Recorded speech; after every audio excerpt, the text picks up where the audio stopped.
est super, car en tant qu'habitante de la commune de Saint-Paul, je trouvais que ma ville était un peu sale, car il y avait beaucoup de dépôts sauvages. C'était un problème qu'il fallait résoudre, et vite. Nous nous sommes dit qu'il fallait fabriquer des panneaux pour sensibiliser la population. Mais ce ne sont pas que de simples panneaux. Ils sont faits avec des palettes de bois que nous avons recyclées. Dessus, il y a des têtes d'oiseaux recyclées faites avec des objets de récupération. L'encre que nous avons utilisée est faite avec des produits naturels pour respecter l'environnement. Les agents du service environnement ont nettoyé et embelli les sites que nous avons identifiés avec l'aide du personnel du TCO qui gère les problèmes de déchets sur la commune de Saint-Paul.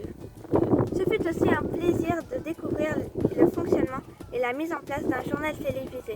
Cela a permis que toute la Réunion soit sensibilisée et qu'on voit notre travail pour notre ville. Grâce à M. Jean-Claude Machir, le journaliste qui nous a guidés pour le journal télévisé et que je remercie, nous avons pu y arriver.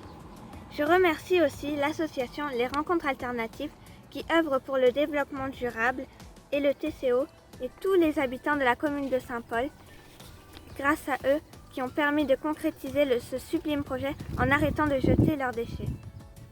Ce que j'ai appris durant ce projet, c'est que beaucoup de personnes polluent. Ces personnes ne se rendent pas compte de la fragilité de la nature. Oui, j'ai appris que la nature est très sensible. Elle ne veut pas assimiler tous les déchets des hommes. Et ces déchets nous font du mal, comme par exemple la dengue. J'ai appris qu'en préservant la nature, nous avons d'abord un site propre, joli à regarder. En plus, notre santé est préservée. Également car les nuisibles, rats, cafards ne survivent pas. J'ai également appris que beaucoup d'acteurs étaient déjà en action pour protéger notre île comme Cycléa TCO. Et je les remercie pour tout cela. Je les remercie de nous avoir accompagnés dans ce projet qui me tenait à cœur et qui me tient toujours à cœur. La première difficulté a été de sélectionner les dépôts sur lesquels on allait travailler, vu qu'il y en avait énormément disséminés sur toute la commune. Les sites devaient être choisis en fonction de leur fréquentation pour que notre action soit vue par le plus de monde possible. La seconde difficulté était de définir un slogan et un moyen de le présenter sur un panneau.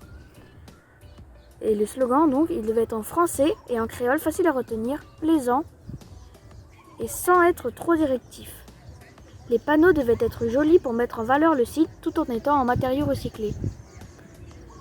Enfin, la dernière difficulté était la mise en pratique de nos idées et la réalisation des panneaux et des décorations. Recevoir une récompense est toujours un honneur. Nous en serions tous fiers. Recevoir cette récompense nous montre que notre projet a été reconnu et qu'il est utile pour les quartiers qui sont ainsi plus propres et embellis.